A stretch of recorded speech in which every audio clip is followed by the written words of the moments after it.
Dans cette nouvelle vidéo, nous allons voir les valeurs les plus élevées dans les graphiques.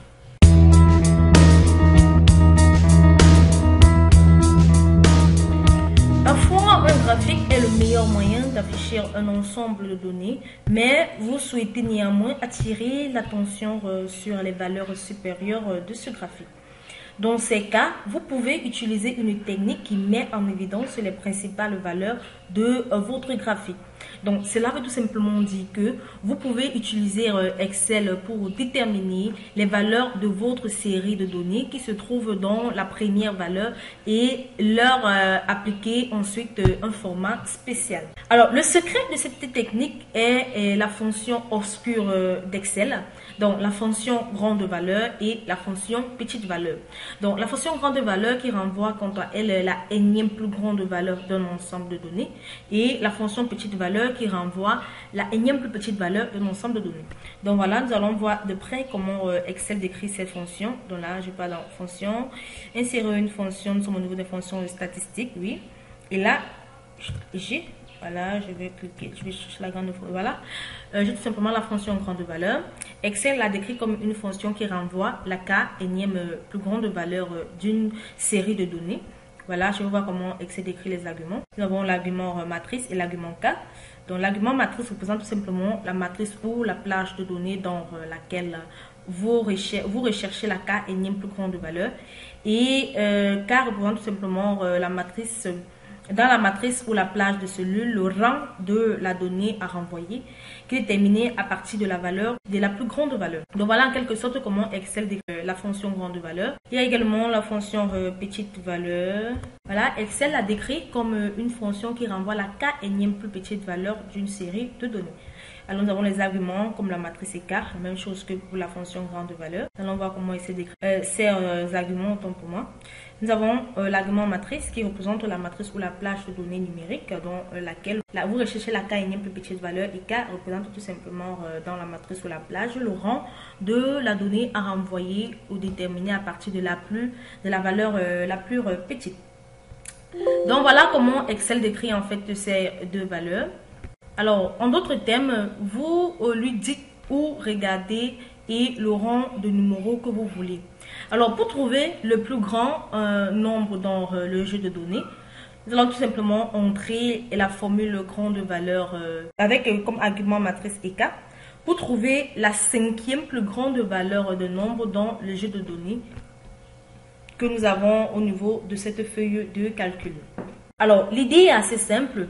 Pour identifier les cinquièmes premières valeurs d'un jeu de données, vous devez d'abord identifier le cinquième plus grand nombre, puis le tester à chaque valeur du jeu de données pour voir s'il est plus grand que la cinquième valeur. Alors, nous avons tout simplement cette feuille de calcul où nous allons appliquer notre exemple. Alors, dans cette feuille de calcul, nous avons les nombres, nous avons les trimestres. Voilà le premier trimestre jusqu'au quatrième trimestre.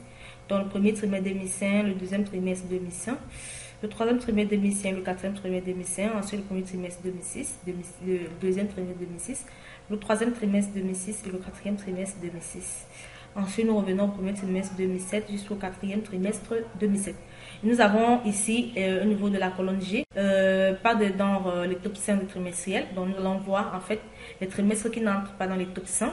Et ici, nous avons les 5 premiers trimestres les plus élevés. Et là, nous avons les nombres requis par chaque trimestre. Alors, pour cela, nous allons entrer notre formule, pas trop grande trimestre. Donc ici, nous allons tout simplement entrer notre formule, sélectionner la plage, aller au niveau de la formule. Pour entrer la formule, ça c'est tout simplement égal à la fonction C. Je vais vous définir la fonction C. Donc, vous connaissez au moins les fonctionnalités de la fonction C. Voilà, la fonction C permet tout simplement de tester une valeur logique. Voilà, c'est la valeur en plus. Et lorsque la valeur logique est testée, elle renvoie la valeur si vrai. Sinon, elle renvoie la valeur si faux. Donc, lorsque nous avons entré ici, nous allons tout simplement sélectionner la cellule C4 qui représente 145. Je crois que c'est le cinquième plus grand nombre.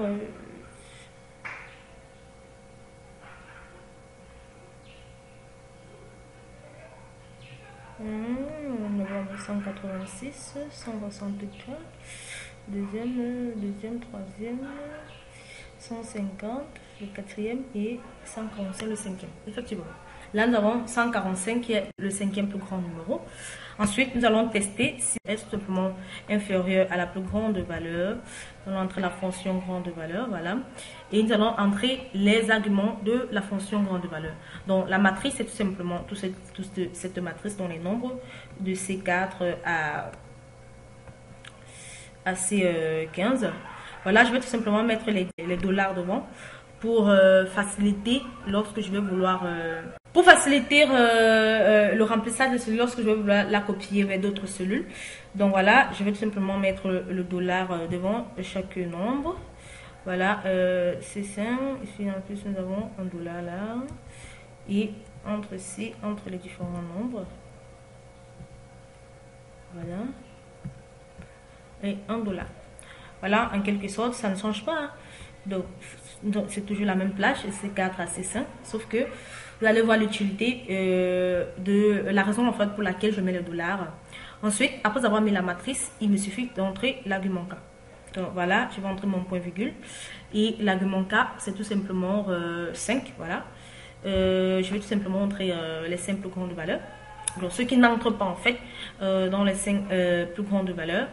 Voilà, si c'est le cas, en fait, dès que j'ai terminé avec d'entrer les arguments de la fonction grande, je peux fermer la parenthèse et ensuite je vais entrer mon point virgule pour entrer la valeur si vrai. Donc si C4 est tout simplement inférieur à la plus grande valeur de tout cela, de toutes ces plages, ayant la plus grande valeur qui est 5, voilà, on va tout simplement afficher la valeur de C4. Tout simplement parce que C4 est la cinquième plus grande valeur. Voilà. Sinon, on affiche tout simplement NA. Alors, on va mettre les accolades. NA. Voilà. En quelque sorte, comment entrer ma formule. Alors, lorsque j'ai terminé, je peux tout simplement fermer la parenthèse. Et voilà, le tour est joué. J'ai tout simplement terminé d'entrer ma formule. Et là, je peux cliquer sur Entrée pour valider. Et comme vous pouvez le constater, j'ai tout simplement 145 qui représente le cinquième plus grand numéro. Ensuite, je vais tout simplement,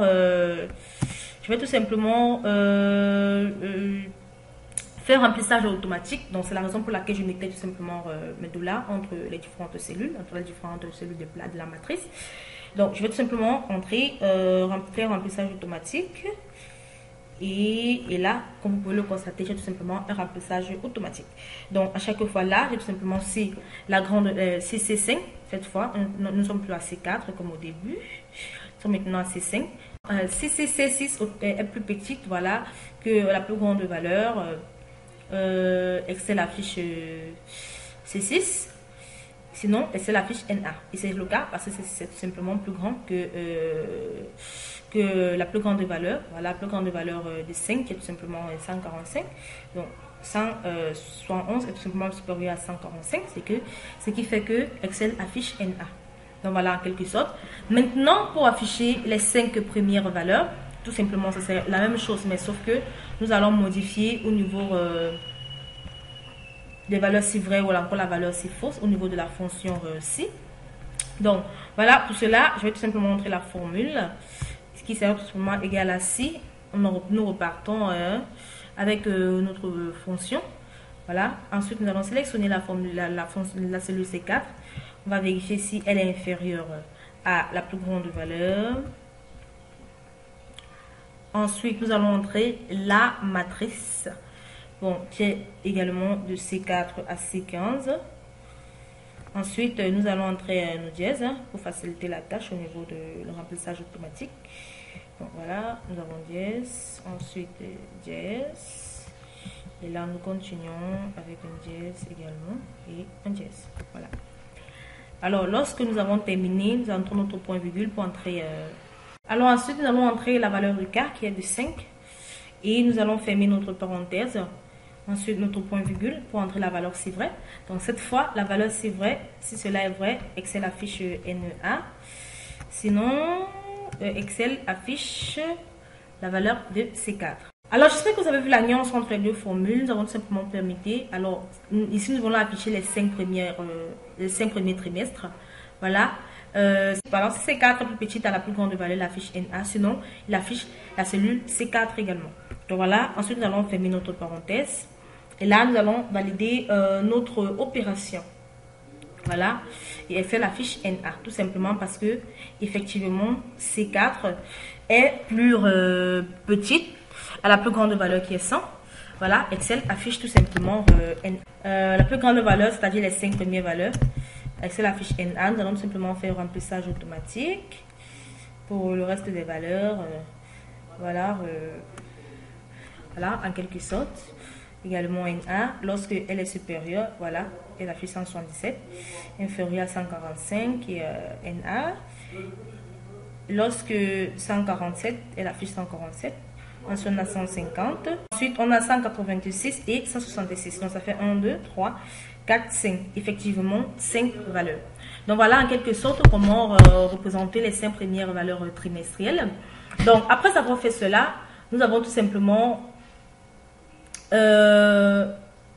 utiliser le tableau d'alimentation du graphique pour tracer les données dans un graphique de colonne empilé autant pour moi. Alors, pour cela, je vais tout simplement sélectionner ma plage de données et je vais tout simplement aller au niveau de l'onglet de insertion du ruban, au niveau des graphiques recommandés, tous les graphiques. Je veux les graphiques empilés. Voilà, un graphique empilé, voilà.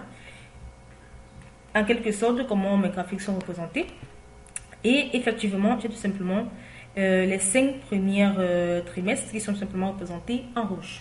Alors, comme vous pouvez le constater, notez que ce graphique montre des zéros non autorisés. Alors, nous allons simplement effectuer une étape pour corriger le graphique afin que les zéros n'apparaissent pas. Donc, pour cela, je vais tout simplement cliquer avec le bouton droit sur avec le bouton droit de la souris sur une des étiquettes de données de la série, pas dans les 5 premières. Alors pour ce cas, je vais tout simplement afficher une légende de données. Donc je vais tout simplement sélectionner les cellules qui affichent les 5 premières trimestres. Et ensuite, je vais effectuer un clic droit et ajouter une étiquette de données. Je vais tout simplement ajouter les étiquettes de données. Et là, comme vous pouvez le constater, c'est sur toutes les graphiques. Voilà. J'ai affiché tout simplement les étiquettes de données au niveau de chaque donnée. C'est au niveau de tous les graphiques. Voilà, il affiche tout simplement 0.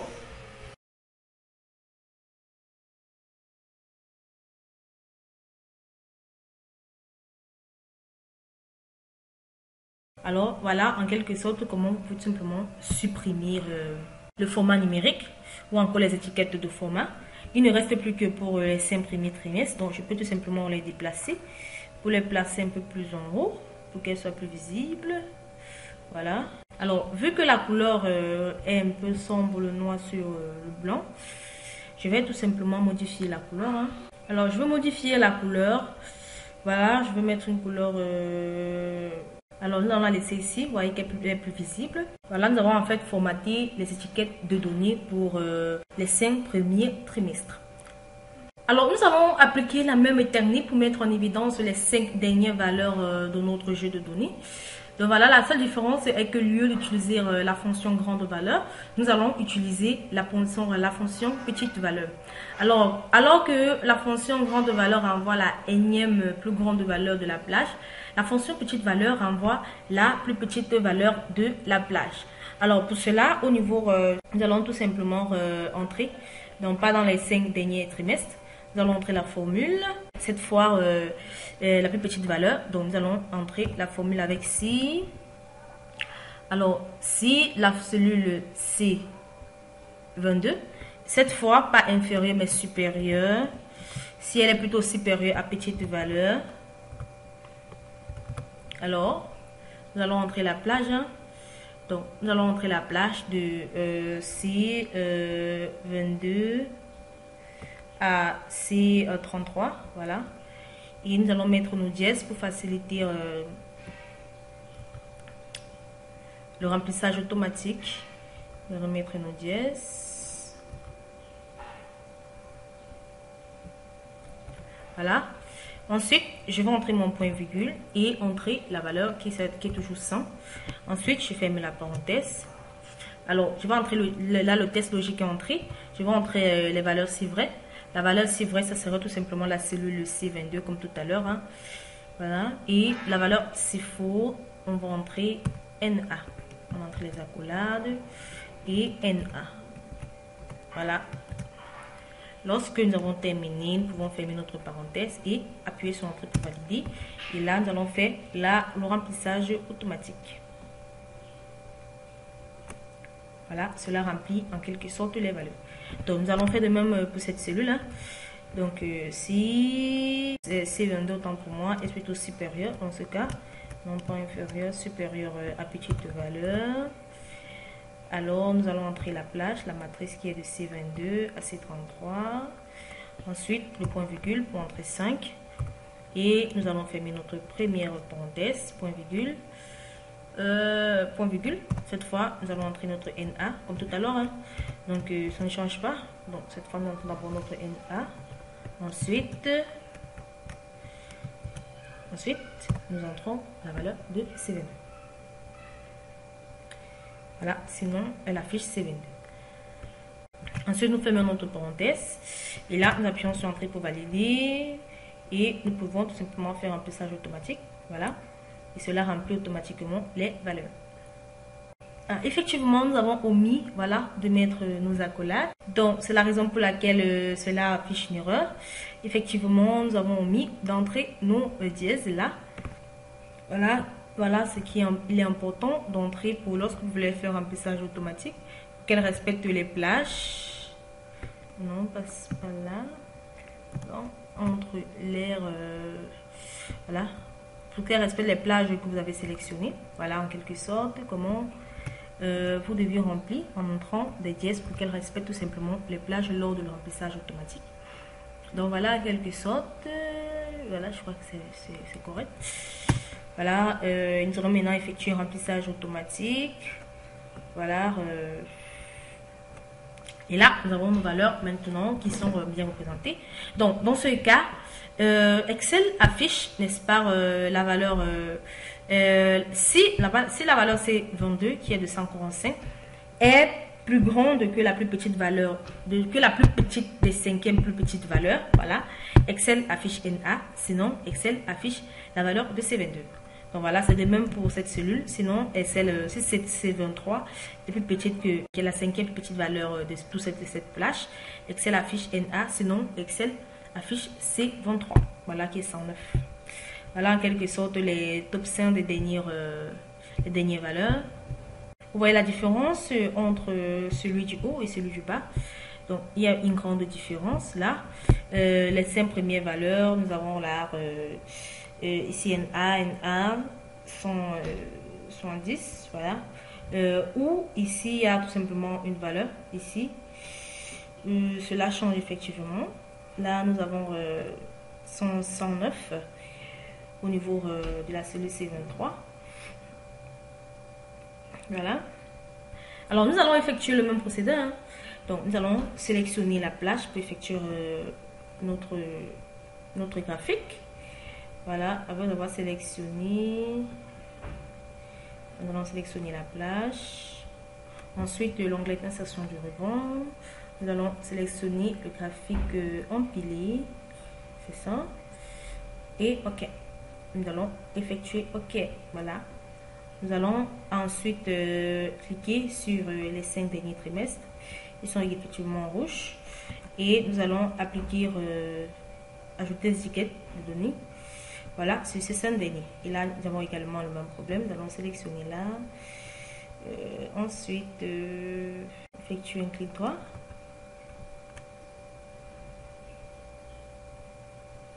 Format de données de points.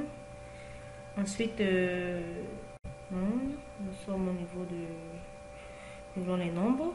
Voilà, les nombres uniquement pour ces cellules.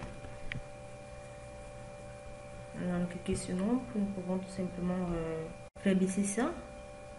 Le nom de la série, la valeur. Voilà. Personnaliser, ajouter. Effectivement. Ainsi de suite. Personnaliser et ajouter. Voilà. En quelque sorte.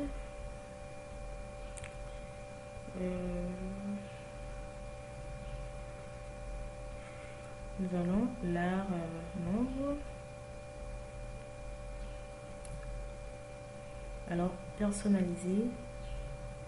Et voilà. On va faire de même. Personnaliser. Alors, du même type. Pour supprimer tout simplement ces zéros. Parce qu'en fait, nous voulons uniquement afficher pour les 5 derniers trimestres. Les étiquettes pour les 5 derniers trimestres. Et non pour toute la totalité de nos données. Donc, un dernier. Voilà, en quelque sorte, comment vous pouvez tout simplement supprimer cela. Donc, après avoir entré nos étiquettes, nous pouvons tout simplement les déplacer vers le haut pour qu'elles soient plus visibles. Voilà. Je vais tout simplement les déplacer. Et comme vous pouvez le constater dans nos deux graphiques, nous avons effectivement les 5 premiers et les 5 dernières valeurs. Grâce aux fonctions petites et valeurs et grandes valeurs. Donc là, je vais tout simplement modifier la couleur pour qu'elle soit plus visible. Là, le remplissage, la couleur. Je vais sélectionner une couleur telle que celle-ci. Je veux qu'elle soit la même que celle du dessus. Puis un peu plus foncé. Voilà. En quelque sorte, comment nous pouvons tout simplement modifier nos valeurs. Voilà. Je peux supprimer ces lignes. Mais c'est rien. Supprimer. Pour que mon tableau soit plus visible. Voilà. Et supprimer. Alors voilà comment, en quelque sorte, comment la fonction plus petite valeur et la fonction plus grande valeur peuvent agir sur nos données. Voilà, là nous avons les 5 premiers trimestres avec les étiquettes qui sont représentées. Et là nous avons les 5 derniers trimestres avec les étiquettes qui sont tout simplement représentées. Alors, si nous revenons à notre formule pour vous expliquer un peu plus le procédé. Alors, la formule de la première colonne F22 vérifie si la valeur de la cellule C22 est supérieure au nombre renvoyé par la formule de la plus petite valeur, donc la 5e plus petite valeur, dans la rentrée 100. Si c'est le cas, la valeur de la cellule C22 est renvoyée, sinon NA est utilisé. Alors, la formule de la deuxième colonne fonctionne de la même manière. Donc, sauf que l'instruction if est renversée, donc l'instruction si est renversée. Donc, si la valeur de la cellule C22 est supérieure au nombre, donc renvoyé par la formule petite valeur, alors Excel affiche NA, et sinon Excel affiche la valeur de la cellule C22. Donc voilà en quelque sorte comment vous pouvez tout simplement utiliser les fonctions petites valeurs et grandes valeurs pour mettre en évidence les plus grandes valeurs de vos données pour afficher tout simplement des graphiques qui vous seront bénéfiques et comment afficher des étiquettes à votre graphique pour vous faciliter la lecture. J'espère que